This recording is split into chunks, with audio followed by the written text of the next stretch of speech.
So, good afternoon, everyone. My name is Carter Blakey, and I'm the Deputy Director of the Office of Disease Prevention and Health Promotion in the U.S. Department of Health and Human Services. And for those of you who don't know, ODPHP is the office that manages the Healthy People Initiative. So, thank you all for joining today's Healthy People 2030 webinar. So, next slide, please. So before we begin, I'd like to give you a quick note that today's speakers and moderators do not have any commercial relationships or conflicts of interest relative to today's educational activity to disclose. The next slide. And we're pleased to announce that today's webinar attendees can submit for select continuing education hours. And next slide. So following the webinar, participants will receive an email from cpd@convex.com with instructions on how to obtain continuing education credit and a certificate. So with that, we'll move on to today's event. So next slide. So each quarter, ODPHP hosts webinars to connect the public with information and resources related to Healthy People 2030 objectives. So these webinars feature the latest data on select Healthy People 2030 objectives. They cover important public health topics and feature states, communities, or organizations working to achieve the Healthy People 2030 targets through the implementation of evidence-based interventions, programs, or policies. So you can join our Healthy People 2030 listserv to receive real-time updates and on the webinars and the themes about the upcoming webinars. So I encourage you to do that by visiting the Healthy People website. So next slide, please. So today's webinar is titled Air Matters, Improving Health and Lung Function with Healthy People 2030 Objectives. So we're looking forward to discussing the importance of healthy air, both indoor and outdoor, and we'll focus on several Healthy People 2030 objectives related to air quality and lung health. So I think we all know that clean air is vital for sustaining life and health, and poor air quality is linked to many problems, including lung cancer and heart disease. So the Healthy People 2030 objectives related to environmental conditions can help the public track the quality and state of our environment. So I encourage you to not only listen to our speakers today, but also to visit Healthy People 2030's website to review information and content available related to indoor and outdoor air quality. Now, before we hear about this topic, let me introduce our speakers for today. So first, we'll hear from Rear Admiral Paul Reed. He is the director of the Office of Disease Prevention and Health Promotion. He'll speak about the importance of the Healthy People 2030 objectives featured today. Then following Rear Admiral Reed's presentation, we'll hear from Commander David Wong, who is the branch chief of the National Center for Health Promotion Statistics Branch. So David Wong will provide details on current progress toward meeting objectives targets for the three featured Healthy People 2030 objectives today, and he'll review differences observed across different population groups. Then lastly, we'll hear from Laura Kate Bender. She serves as the Assistant Vice President of Nationwide Healthy Air at the American Lung Association, and she'll highlight projects led by the American Lung Association that inform the public about air quality and their health and ways to reduce harmful air pollution. So I'm really pleased to note that the American Lung Association is a Healthy People 2030 champion, which is a growing network of organizations partnering with ODPHP to improve health and well-being at the local, state, and tribal level. So you can learn more about the Healthy People 2030 Champion Program by visiting the Healthy People 2030 website. Now, following our presentations today, we will have a moderated Q&A session with the speakers, as well as representatives from the Healthy People 2030 Environmental Health, Occupational Safety and Health, and Respiratory Diseases Work Group. So we encourage you to submit your questions into the Q&A feature located at the bottom of your screen throughout today's presentations, and we'll do our very best to address as many of your questions as time allows. So with that, it's now my pleasure to transition the webinar over to Rear Admiral Paul Reed to provide an overview of today's theme and the featured objectives. So Paul, it's all yours. Thank you, Carter. Can you hear me okay? Yep. All right. And also my thanks to all those who are in our audience who've joined today's webinar.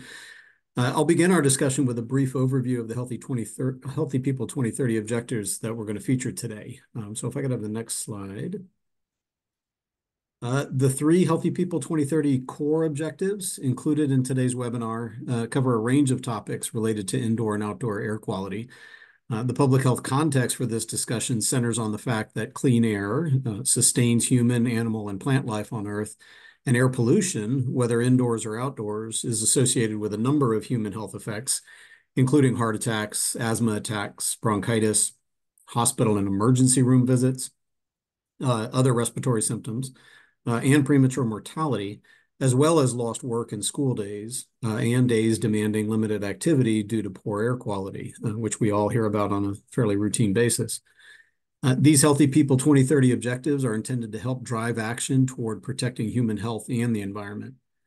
Today's 3 featured objectives are managed by Healthy People 2030 work groups, which are comprised of federal subject matter experts who monitor the objectives throughout the decade, including the science behind them, the relevant data, progress toward targets that have been set, and resources associated with those objectives.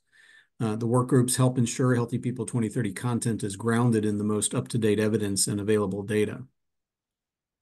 Now, the featured objectives in today's webinar include EH01, reduce the number of days people are exposed to unhealthy air. And this objective was elevated to a leading health indicator, or what we call an LHI, this decade. You can note that by the LHI icon on the screen. Now, LHIs represent a small subset of Healthy People 2030 objectives selected to drive action on particularly high priority public health issues. This particular objective is managed by the Environmental Health Work Group. The second objective is OSH04, reduce pneumoconiosis deaths. And this objective is managed by the Occupational Safety and Health Work Group. And the third and final objective listed on the slide is RDO4, reduce asthma attacks. And this objective is managed by the Respiratory Diseases Work Group. All 3 objectives are Healthy People 2030 core objectives, as I mentioned, which means they will be tracked throughout the decade, and progress toward achieving their targets will be updated as data become available. As core objectives, they are measurable, have specific targets to be achieved by the end of the decade, reflect high priority public health issues, and are associated with evidence-based interventions. And they have valid, reliable, nationally representative data, including baseline data from no earlier than 2015, and are expected to have at least 3 data points throughout the decade in order to assess any trends. Next slide, please. As I mentioned, the first objective featured today is focused on outdoor air quality. Specifically, EH01 tracks the number of days people are exposed to unhealthy air. Every day, the Air Quality Index, or AQI, tells you how clean or polluted your outdoor air is, along with associated health effects that may be of concern. The AQI scale runs from 0 to 500, and the higher the AQI value, the greater the level of air pollution, and the greater the health concern. For example, an AQI value of 50 or below represents good air quality, while an AQI value over 300 represents hazardous air quality. To learn more about the AIR Index and its 6 categories, you can visit airnow.gov. Now, studies show that air pollution can trigger heart attacks, stroke, and irregular heart rhythms, especially in people who are already at risk for these conditions. And while some individuals may be more sensitive to air quality, local air quality can truly affect daily life for all of us. When AQI values are above 100, air quality is considered unhealthy, at first for certain groups of people who are most sensitive, then for everyone as the AQI values get higher. I'll note the Healthy People 2030 SDOH literature summaries provide important information on environmental conditions, including air quality, as a social determinant of health.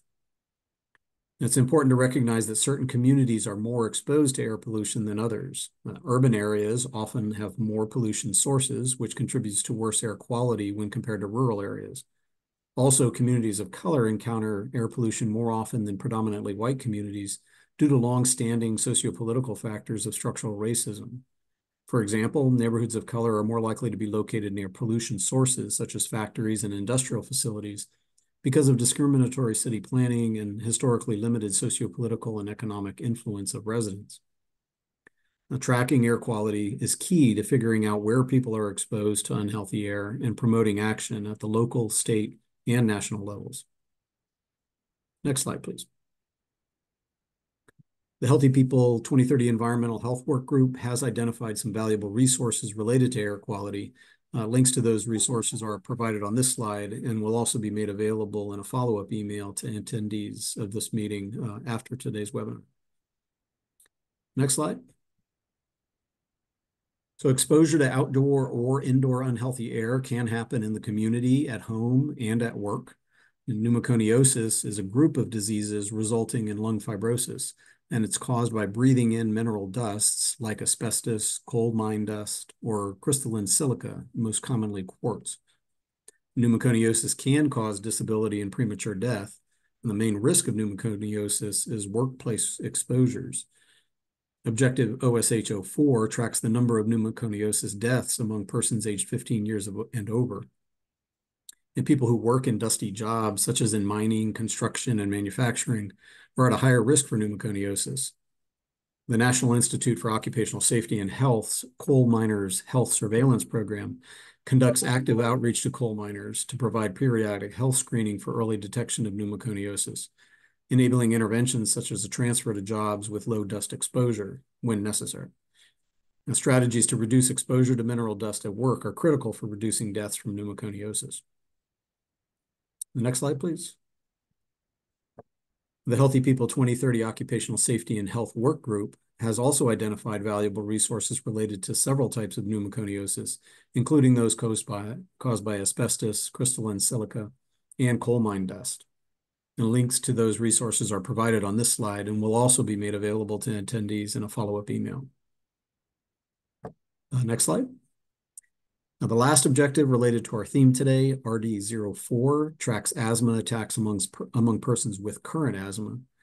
Now, asthma is one of the most common lifelong chronic diseases, and although asthma cannot be cured, you can control your asthma successfully to reduce and prevent asthma attacks. Researchers have long linked asthma with exposure to air pollution, which can make ongoing asthma symptoms worse and trigger acute asthma attacks. Airborne asthma triggers may be found both indoors and outdoors, some of the most common being tobacco smoke, dust mites, outdoor air pollution, cockroach allergens, pets, molds, smoke from burning wood or grass, and infections like the flu. Now, the burden of disease related to asthma is disproportionately distributed by race, ethnicity, age, and income. As a reflection of this, rates of hospitalizations due to asthma are more than 3 times higher among African Americans than whites, for instance. Now, reducing asthma disparities requires multi-sector collaboration and innovative strategies to reduce the triggers and barriers to evidence-based asthma management. Promoting environmental policies and best practices to reduce asthma triggers from indoor, outdoor, and occupational sources can help improve asthma control. Next slide, please. Many thanks to the Healthy People 2030 Respiratory Disease Work Group for sharing these resources related to air quality and health. And with that quick review of today's featured objectives, I will pass the virtual mic and turn it over to David Huang to review the latest data for these 3 objectives. Thank you very much. David, it's all yours. Great, thank you so much, Rear Admiral Reed. Next slide, please. I'm delighted to be here with you today to share data on 3 Healthy People 2030 objectives that set the stage for our discussion on air quality, improving health, and lung function. Following the same order as Rear Admiral Reed, I will start by discussing the objective that tracks days people are exposed to unhealthy air, which again is a leading health indicator, or LHI. I will then cover pneumoconiosis deaths and asthma attacks among people with current asthma. Most of the data I will be sharing today are based on a subset of the full complement of information housed on the Healthy People 2030 website. Next slide. First, I will discuss days people are exposed to unhealthy air. Next slide.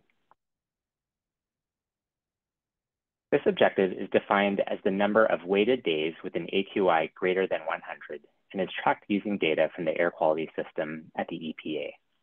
The AQI measures air quality daily, tracking 5 pollutants, including ozone or smog and particle pollution, and it tells you how clean or polluted your air is on a scale of 0 to 500. The AQI determines unhealthy air quality days, which are tracked by the objective. The national target was set with the goal of reducing the number of AQI-weighted people days exceeding 100 by 10%, from nearly 4.30 billion in 2016 to 2018 to nearly 3.87 billion by the end of the tracking period. Since baseline, little or no detectable change has been observed. Next slide, please. Before presenting the objective data, I'd like to share a map of the air quality system monitoring sites in 2021 to 2023, where pollutant measurements are collected to develop the daily AQI score. An AQS site is a distinct geographic location with one or more monitors. The mix of trend sites changes from one year to the next to ensure the metric is tracking changes in ambient concentrations and not changes in the monitoring network. Data from the AQS sites are used to compute the air quality index. Next slide, please. At baseline in 2016 to 2018, there were nearly 4.30 billion AQI weighted people days on average per year, which exceeded 100. In 2019 to 2021, there were 4.53 billion AQI weighted people days on average per year, which exceeded 100. Next slide, please. Next, I will cover pneumoconiosis deaths. Next slide. Pneumoconiosis deaths are tracked with death certificate data from NCHS's National Vital Statistics System. Pneumoconioses are preventable occupational lung diseases that are caused by inhaling mineral or organic dust particles, such as crystalline silica, coal mine dust, and asbestos. Exposures occur in industries like mining, construction, and manufacturing. This objective is tracked with a number of deaths where pneumoconiosis is listed as the underlying or contributing cause of death. Annual data are restricted to decedents aged 15 years and older to more closely represent members of the working population or those ever employed. The national target was set with the goal of reducing the number of pneumoconiosis deaths by 20%, from 1,625 in 2018 to 1,300 by the end of the tracking period. A pneumoconiosis objective has been included in each iteration of Healthy People since targets were first set for the year 1990. Next slide, please.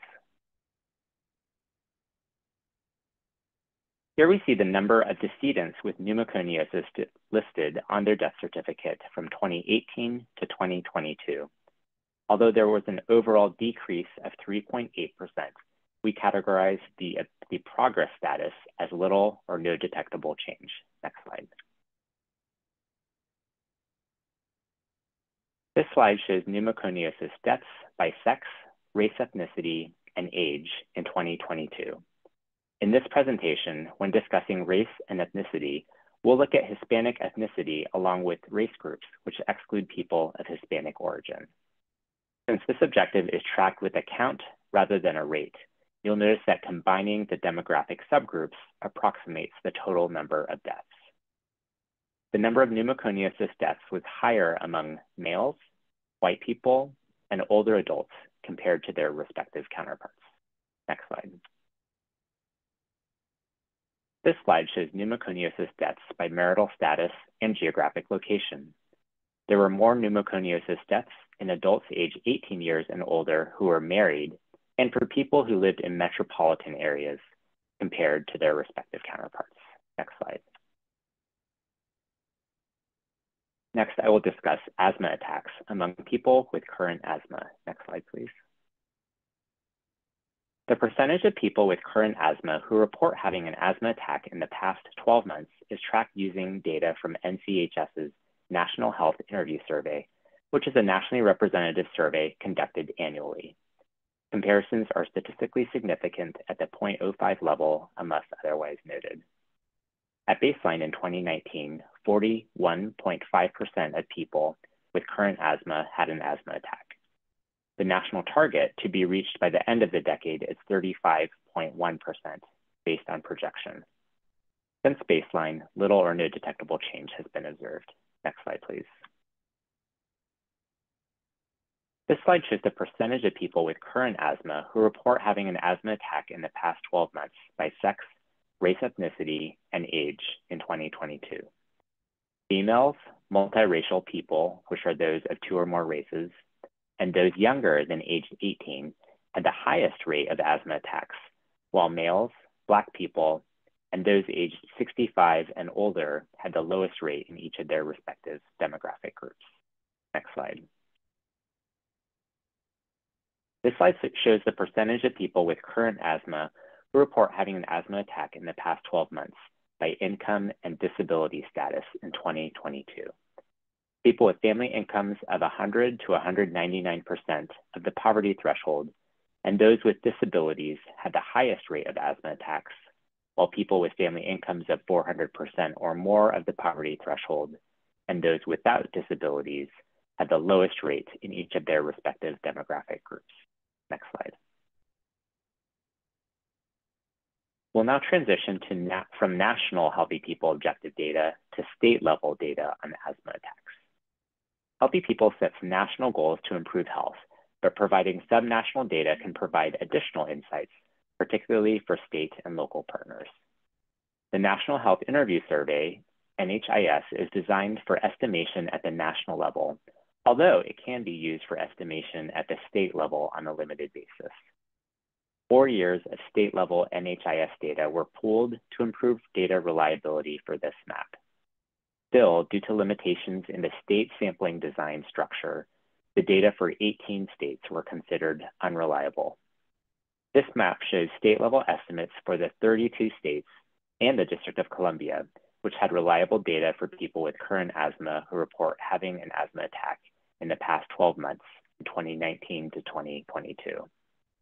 States with the highest reliable rates, shown in darkest blue, were Alabama, Arizona, Washington, D.C., Texas, Rhode Island, and Arkansas. Next slide. Lastly, I will end with some key takeaways. Next slide.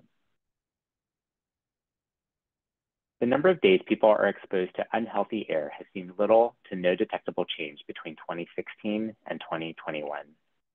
There's also been little to no detectable change in the number of pneumoconiosis deaths between 2018 and 2022. The percentage of people with current asthma who had an asthma attack has seen little or no detectable change between 2019 and 2022. Disparities exist by age, disability status, family income, race, ethnicity, and sex. Asthma attacks varied by state. Next slide. Finally, I would like to thank and acknowledge the 3 work groups whose objectives were highlighted today, as well as the NCHS and ODPHP staff listed here for their contribution. I'll now turn it over to the next speaker, Laura Kate. Thank you. Thank you so much. Next slide, please. Hi, I'm Laura Kate Bender, Assistant Vice President for Nationwide Healthy Air at the American Lung Association, and I'm happy to have the chance to present to you a few of the things the Lung Association is doing to help inform people about the quality of the air they're breathing and reduce their own health harms because of it. Next slide, please. So for today's presentation, first, I'll provide an overview of the Lung Association. Then I'll dig into 3 specific things the Lung Association is doing that tie in with the Healthy People 2030 objectives today. The first informs people about their air quality. The second provides actionable information about what they should do on days with poor air quality. And the third provides information about changes to improve that air quality. I'll warn you at the top that we do a lot more than what I can cover today in 20 minutes, but today I'll highlight in terms of education, our State of the Air report, in terms of response on poor air quality days, our wildfire work, And in terms of improving air quality, our work with the Smart Services Coalition. Next slide, please. A quick introduction to the American Lung Association. We are headquartered in Chicago and celebrating our 120th anniversary this year. We like to call ourselves the nation's oldest voluntary health organization. Our mission is to save lives by improving lung health and preventing lung disease. And while I'll focus primarily on education today, we do this through a combination of education, advocacy, and funding research. Our vision is a world free of lung disease, and our strategic imperatives are to defeat lung cancer, to champion clean air for all, to improve the quality of life for those with lung disease and their families, and to create a tobacco-free future. We serve everyone with lungs, but people with lung disease are the central focus of our work. We also put health equity front and center in our work, and we're very proud to be a Healthy People 2030 champion. Next slide, please. So why do we care about air quality? Well, as you heard from Rear Admiral Reed, it's essential to health. Speaking generally, we know that air pollution is linked to a variety of health harms. In terms of the lungs, it can cause wheezing and coughing, shortness of breath, asthma attacks, worsening of chronic obstructive pulmonary disease, and then particulate matter air pollution can cause lung cancer. And of course, as you heard earlier, air pollution can cause a host of other health harms affecting nearly every system of the body. Next slide, please. We like to say at Lung that anyone's health can be harmed on days when air pollution levels are unhealthy, but someone in every family is likely to be at greater risk, millions of people. In no particular order, this includes children, older adults 65 and over, people who work or exercise outdoors, people with existing lung or heart disease, people with a smoking history, people living with low incomes, people of color, and people with lung cancer, as well as people who are pregnant. Again, that is, we like to say someone in everyone's family. Next slide, please. So first I'll talk about our State of the Air report. The State of the Air was first published back in 2000. So the latest edition released in April 2024 is our 25th annual report, which we're very proud of. The report focuses public attention on ozone and particle pollution, two of the biggest, most widespread ambient air pollutants, and two of the ones that EPA tracks and regulates. Our goal is to translate that air pollution data into local information that's easily accessible by the general public. We give 3 grades in our report. We give A through F grades for ozone and for 24-hour particle pollution, so short-term particle levels. And then we also give a pass-fail grade for annual average particle pollution levels, because particulate matter, as we know, is dangerous both in the short term and in the long-term exposure at lower levels. We give grades to U.S. counties that have EPA monitors. So just like those on the map that Commander Huang shared, not every county has a monitor. We can only grade places that have those EPA monitors.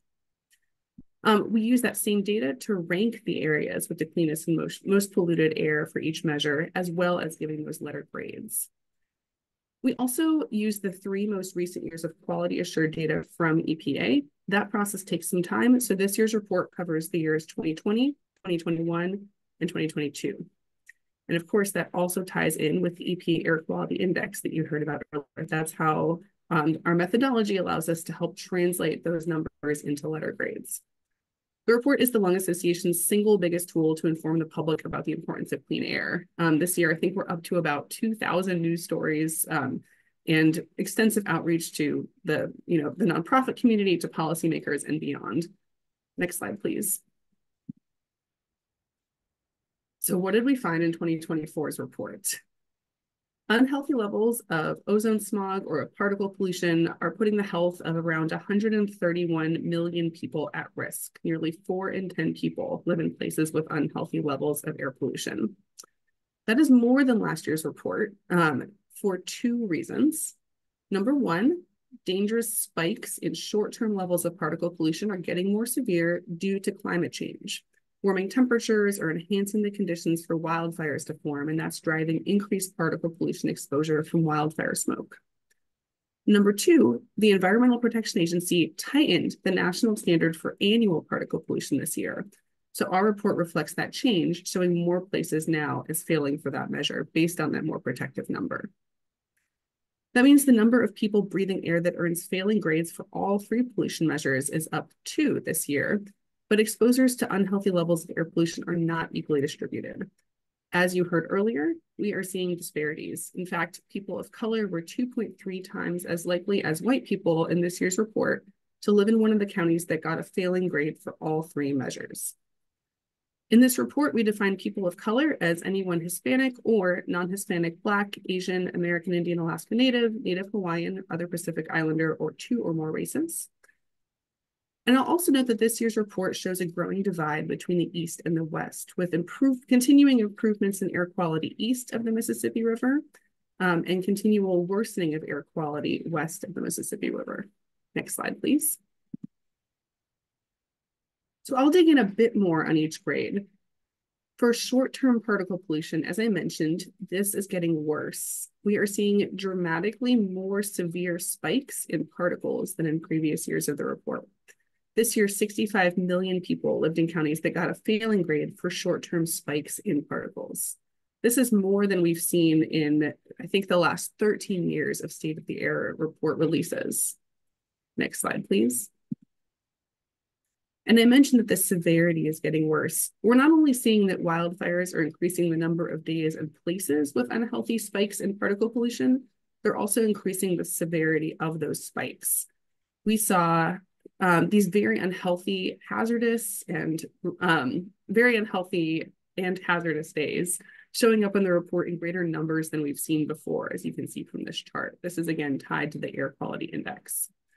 This year, over 32 million people across 10 states experienced purple or maroon, very unhealthy or hazardous days, an alarming trend that we think will likely continue to see worsen as climate change continues. Next slide, please. Next, on to year-round particle pollution, that pass-fail annual average measure. After a lot of advocacy by the Lung Association and many others, I mentioned that the Environmental Protection Agency strengthened its standard for what's considered healthy for year-round particle pollution earlier this year. As a result, we use that in our report, and so many more people are showing up as living in counties that got a failing grade for this measure. Now, I will note that we don't think these people suddenly had worse air in this report and did not in previous reports. We think that the more protective standard from EPA better reflects the air quality that people were likely already experiencing. As you can see, we had mixed improvement among the most polluted cities. Many had worse levels than they did last year, but we did see improvement in some key places, including Los Angeles. Next slide, please. As for our third measure in the report, ozone pollution, generally speaking, we saw slightly better ozone than we did in previous reports. However, that still means that about 100 million people, or about 3 in 10, are living in counties with unhealthy levels of ozone. That is fewer people living with failing grades, but our most polluted cities overall did a little bit worse than they did in last year's report. One thing I'll note here about climate change, just as we know that climate change impacts particle pollution, in part by driving increased wildfire activity and smoke, we also know that ozone pollution is projected to continue to get worse in many places due to climate change. As you probably know, ozone doesn't come directly from polluting sources. Instead, it's formed when emissions react in sunlight and heat. So more heat tends to mean more ozone. So while we're pleased with these results, there is still the ongoing challenge that over the long term, climate change is expected by driving warmer temperatures to continue to make ozone worse in many places. Next slide, please. A question we got a lot this year, what about COVID? As you likely heard, the years that this year's report covers, 2020 through 2022, were all years during the COVID pandemic. Initially, there were lots of media reports about people driving less and other behavior changes that may have cleaned up the air quality temporarily. But looking now at this year's report's data, there is no lasting improvement that we can point to that significantly made air quality better because of behavior changes during COVID. We do now have more research about the impacts connecting exposure to air pollution and COVID-19 outcomes. And that builds on research that we knew of that shows that air pollution can increase susceptibility to respiratory infections. Next slide, please.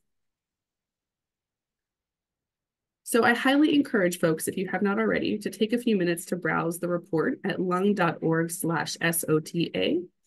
On the website, you can access information by state, by county, by metro area.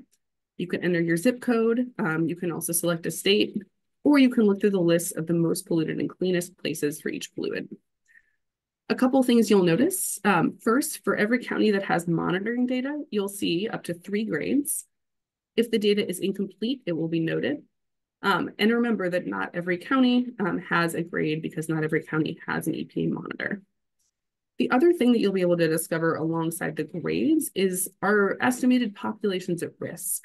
So for each county, whether or not there's air quality data, we do also estimate populations such as individuals under 18 with asthma, adults with asthma, people with COPD, to help illustrate a sense of whose health is likely to be at greater risk from unhealthy air in a given place.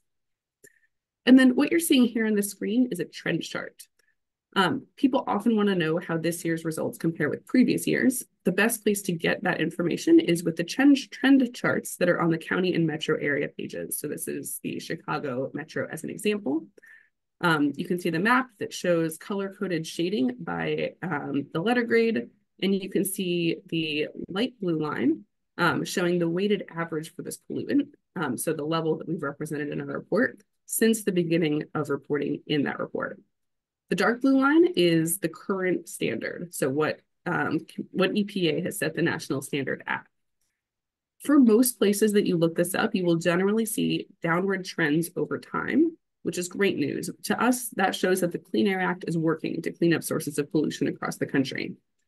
But in a lot of places, you will notice a sharp spike upward at the end, reflecting the particle pollution grades. And that also shows, again, that we have made great progress, but climate change is posing a threat.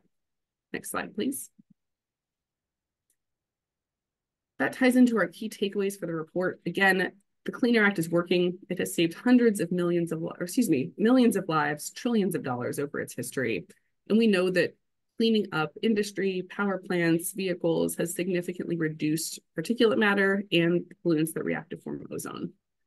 But the 2 caveats, number 1, not everyone has seen that cleanup. There are a lot of people, and they are disproportionately communities of color, as well as low-income communities, that still have a polluting source nearby. And number 2, we know that climate change, particularly in this report in the form of wildfire smoke, is undoing much of that progress. Next slide, please. So speaking of wildfire smoke, now I'll transition just for a couple of minutes on what we do to help people when their air is unhealthy, specifically due to wildfire smoke. We want to make sure that people can take steps to reduce their asthma attacks and other symptoms with the goal of reaching out, knowing when to reach out to their healthcare provider before it becomes an emergency. We have resources on including fact sheets in multiple languages, an updated COPD action plan and asthma action plan as well in Spanish and English. I'll also note that we have firefighter-specific information. So the Lung Association does work on the pneumoconiosis category of diseases, as well as have occupational health resources. Most specifically here, we have specific resources on how firefighters can protect their lung health from wildfire smoke. Next slide, please. So here's an example of the types of tips we offer. Before, we encourage folks to track their air quality. EPA's site is airnow.gov, where they have a fire-specific map. To find a room in their house where they can most isolate the indoor air from the out, gather an emergency kit in case they need to evacuate. And then we often advise people, if they have the means, to buy an air cleaner, mechanical air filtration device that they'll be able to have at the ready, or to build one if they choose to go that route before the fire. During a wildfire smoke event, we send resources out to patients, encouraging them to stay indoors with the windows closed. If they have central air conditioning, recirculate it rather than pull air in from the outside. Don't add to the pollution by burning anything indoors. And if they have to go outside, don't rely on a dust mask. And then, of course, if areas have been burned in a fire, there are additional precautions that folks should take to protect their lungs during the cleanup. All this information and more is available at lung.org/wildfires. Next slide, please. Finally, I'll talk briefly about our work as part of the broad Smart Surfaces Coalition. This is one project among many we've undertaken to improve the air quality in communities across the country. The Lung Association joined this coalition effort in March of last year. There are a variety of partners, but our little piece of this broader effort is to create educational materials around the benefits of smart surfaces that help build support for these solutions.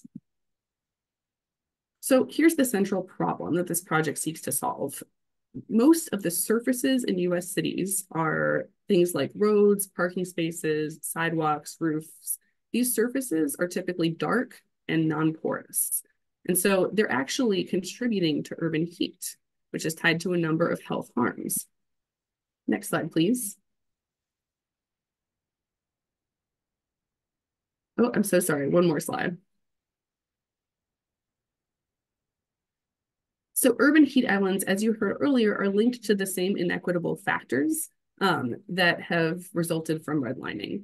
Communities, particularly communities of color, tend to have reduced natural landscapes. Again, those dark, non-porous surfaces that can absorb heat. We also know that just the fact that a lot of people are in an urban area adds to the heat burden.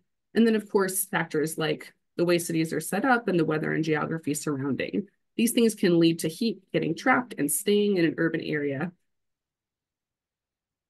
Next slide, please. And that is a health equity issue. So again, we know that Black, Indigenous individuals and people of color are more likely to be living in areas impacted by urban heat.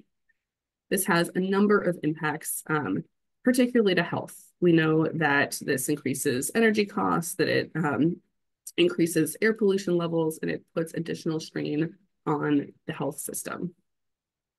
Next slide, please. So what do we do about this? So smart surfaces is really just a blanket term for a suite of technologies that we can use to improve the urban heat island problem and improve air quality at the same time. These are things like lighter colored pavements and roofs, adding vegetation like rain gardens or green roofs, switching to pavement that not only doesn't require a carbon intensive activity to produce, but also that can be porous to let the water run through instead of off. And then putting solar panels on roofs and other surfaces. Next slide, please. So the Smart Surfaces Coalition is focusing on 10 cities. The pilot in Baltimore demonstrated the benefits of these types of adaptations. And I'm happy to share the link after, but there is a report through the coalition that documented the cost benefits of these tools. Coalition's also later released a report that documents additional cities and is building out more resources on how to illustrate the health and other benefits that can come from making these switches. Next slide, please.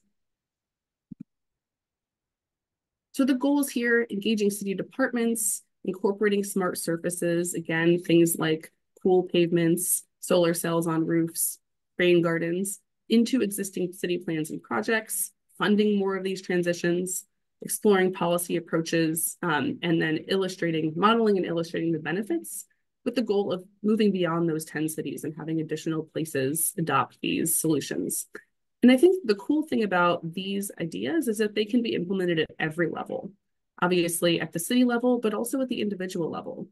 For example, the Lung Association has talked extensively with an owner of several apartment buildings in Minnesota who has taken every step possible on their property to be able to improve get away from the dark, non-porous surfaces and help improve this issue in his own community.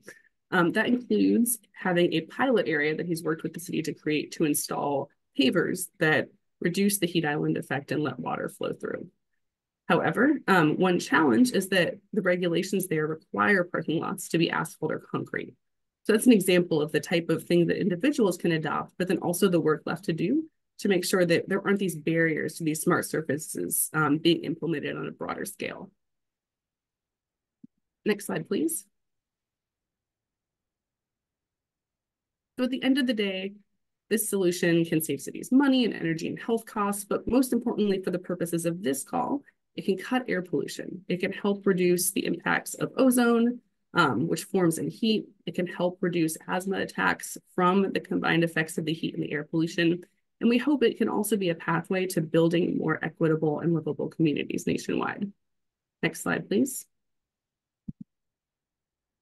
Thank you so much. I appreciate the opportunity, and now I will hand it back to Carter. Great. Thank you so much, Laura, and to all of our presenters. Your presentations were terrific, and we learned a lot. I'm sure there's much more we could learn, though, if we could allow you to talk for the rest of the afternoon, but we do need to move on. So again, I'd like to remind members of the audience to feel free to submit any questions you might have, and our presenters will try to answer them as best you can. But I'd also at this time welcome our presenters and then our visitors from the work groups. Go ahead and turn your cameras back on as we tackle some of these questions. So I mentioned at the beginning of the webinar that we were joined not only by our speakers, but also by representatives from several of our Healthy People 2030 work groups. So from the Occupational Safety and Health Work Group, we're joined by David Weissman from CDC. From the Respiratory Diseases Work Group, we're joined by Carol Johnson from CDC. And from the Environmental Protection or the Environmental Health Work Group, we're joined by Stephanie DeFlorio Barker and David Mintz from EPA, then Bill Jurls from NIH, and Chinaro Kennedy from CDC. So thank you all for jumping onto the webinar with us. So just right off the bat, I'd like to ask our speakers if there's any information that you didn't have a chance to include in your formal presentation that you'd like to share with the audience now, just to reinforce the importance of air quality and its impact on health. So, Paul, I will go to you first to see if there's anything you'd like to add since you are our first speaker. Sure. Thanks, Carter. Yeah, I'd just add that while tracking environmental pollutants is key to figuring out where and how people are exposed and how to improve air quality, these three objectives that we featured today are only just a few of the objectives that touch on the topic of air quality and environmental health. Healthy People 2030 includes many objectives that focus on reducing people's exposure to harmful air pollutants in their surrounding environments. So also, we have released a new way through a search feature on Healthy People 2030 on the website that makes it easy for users to find objectives and the data that are most relevant to their work. That new search tool can use keywords and objective titles to search for objectives. You can filter objectives by available demographic data, most recent year of data, as well as filter objectives by the status, type, and data source. So more data available than what we highlighted here today, in other words. Great, thank you for that additional information. So David, anything you would like to share? Sure. So just to kind of build on what Rear Admiral Reed stated, I wanted to just point out a couple of specific objectives that might be of interest to folks who are interested in health outcomes that can be impacted by air quality. There are objectives tracking in the respiratory diseases topic area, emergency department visits for and deaths from asthma and COPD.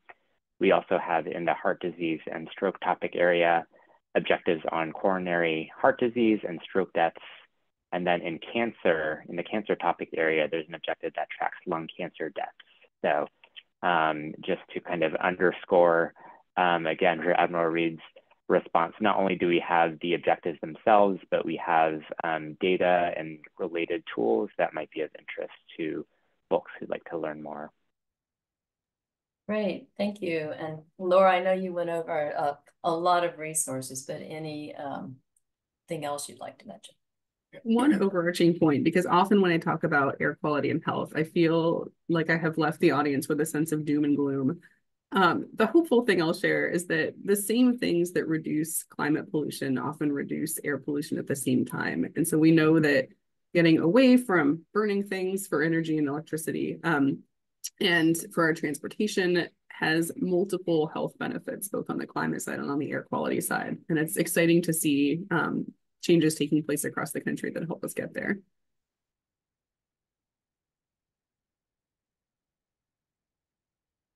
Still on mute. So since we are fortunate to have so many representatives from different work groups, I'd like to give you the opportunity to mention any important tidbit that our speakers might not have. So I'm going to go and ask EPA first. So David or Stephanie?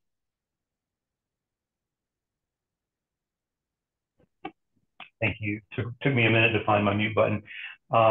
So I'd just like to reiterate a lot of what Laura said. I think she did a really, really great job characterizing trends in air quality, especially for ozone and particular particle pollution over the past several years. We've seen a lot of great improvements over the long term, but in recent years, we've certainly seen higher concentrations due to wildfire smoke, and we do have a lot of resources available to help people when we're in those situations. But yeah, that's certainly a challenge in recent years.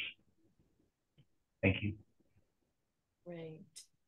Okay, and I'm actually going to depart from what I just said because we do have a lot of questions that have now come in. And one is specifically with asking for examples of projects that local health departments have done to improve quality or educating the public on the issue in their jurisdiction. So would anyone be able to tackle that question? I can start and then welcome other folks jumping in. Thanks for the question. I think one thing we often point to is the Climate and Health Program through the Centers for Disease Control. The CDC's Climate and Health Program is helping equip communities to deal with the specific health impacts of climate change as they apply to them locally. And so there are recipients of that funding at the state and local level across the country that are doing things like, or have done things like educating camp counselors in the Northeast on how to recognize Lyme disease, or mapping cooling centers and people's access to them in Arizona. And I love this program because it shows how local these health impacts are, but also that there are health interventions for these overlapping climate and air quality threats.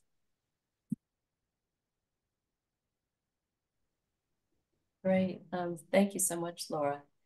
And here's another one. I don't know if anyone's able to answer that. If you can't, that's fine. We'll give it a try though. How are the energy efficiency rebates and other IRA funded programs expected to impact our healthy people objectives? I don't know that we're able to answer that, but if anyone would like to take a stab at that. I don't have the answer at my fingertips, but I know that there has been modeling on the impacts, so I'm happy to follow up offline to see if I can find what they're looking for. Great, thank you. And then are there any suggestions you might have that would be helpful to school buildings who have to deal with extreme heat, especially now that we're moving into the summer season? Even though a lot of students are out for the summer, there are a lot who will remain in school for the summer, and we have a lot of old buildings in the country. So is anyone able to address that question?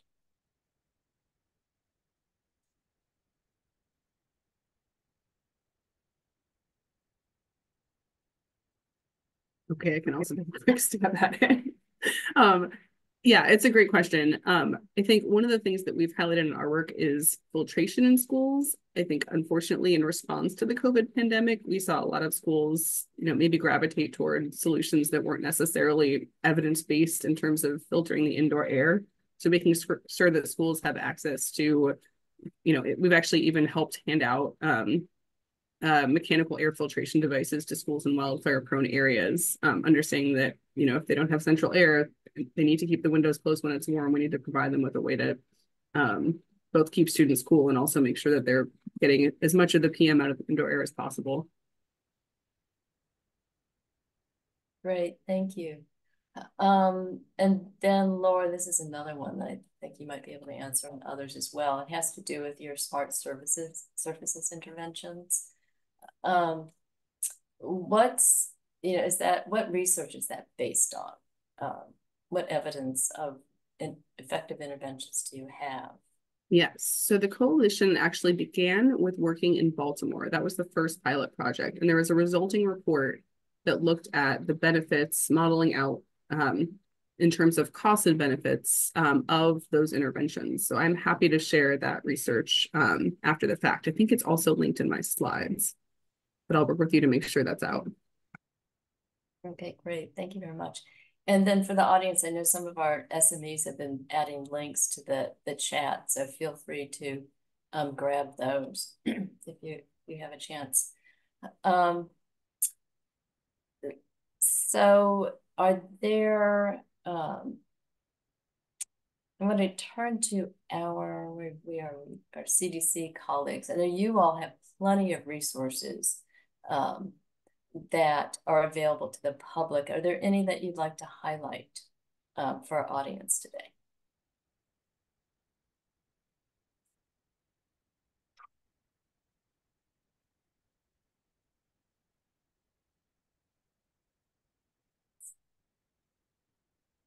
I believe Gennaro, I see you off mute. I believe Laura mentioned the asthma program. It's a great program, and it's been very beneficial to many that use the program. So I think she spoke really nicely about that program. Okay, great. Thank you. And then as I think we're getting close to time here. Oh, Carol, I see your hands up. Hi, I'm a part of the asthma program. And as David had mentioned about additional objectives that looked at emergency department visits for asthma as well as deaths, if you look at CDC asthma data and surveillance, we actually have a page that has the most recent data included there, as well as some information on some of the interventions that our grantees who are part of our cooperative agreement have listed in things that they've done. Looking at not only asthma, but some policies related to like bus idling at schools and whatnot. Great, thank you so much. And then, David, there was a question at one point about breaking down disparities among different population groups and the impact of poor air quality or some of the other objectives that were featured. Is there any additional details? Are there additional details you can provide about some information that folks might be able to glean from the Healthy People objectives and the population group data that are provided? And sorry, Carter, is that for me, David Wong?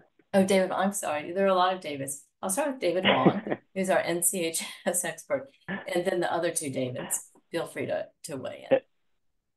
Sure. So I'll just briefly, point people to the Healthy People website for objectives that do have population data, which is 2 of the 3 objectives today. We do have not just data tables by population group, but we do have a disparities feature where there are actually calculations of disparities measures in addition to some summary bullets that can help provide some insight, further insights rather, into some of the disparities. And then again, some of the other related objectives that have been mentioned might also be other areas to kind of look for further insights on some of the related disparities. But I'll turn it over to other SMEs, including any of the other Davids who'd like to weigh in. Thanks, David. Yeah, and my response is not really about disparity so much as the question regarding the people-weighted days for the EH1 indicator. And I just wanted to simply, and I think the other David is going to share a link to the methodology in the Q&A.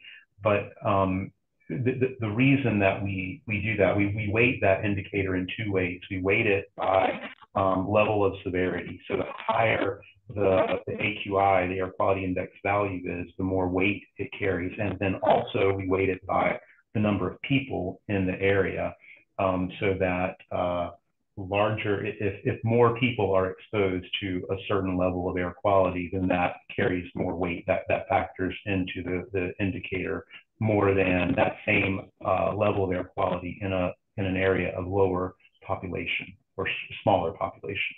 So. Great, thank you.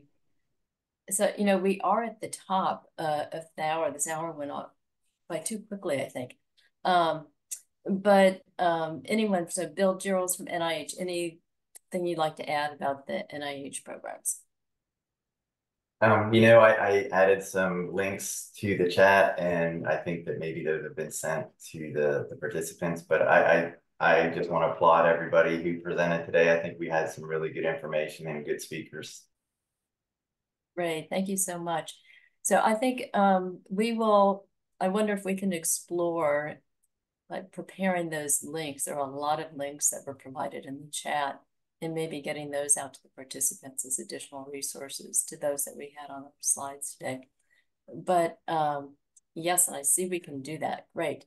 So again, thank you everyone for joining us and hanging on to the bitter end here. And for those of you who are interested in receiving the continuing education credits, please be on the lookout for an email from cpd@convex.com. So again, thank you for joining us. And eventually we will have a recording of today's webinar that will be shared out. So thank you all.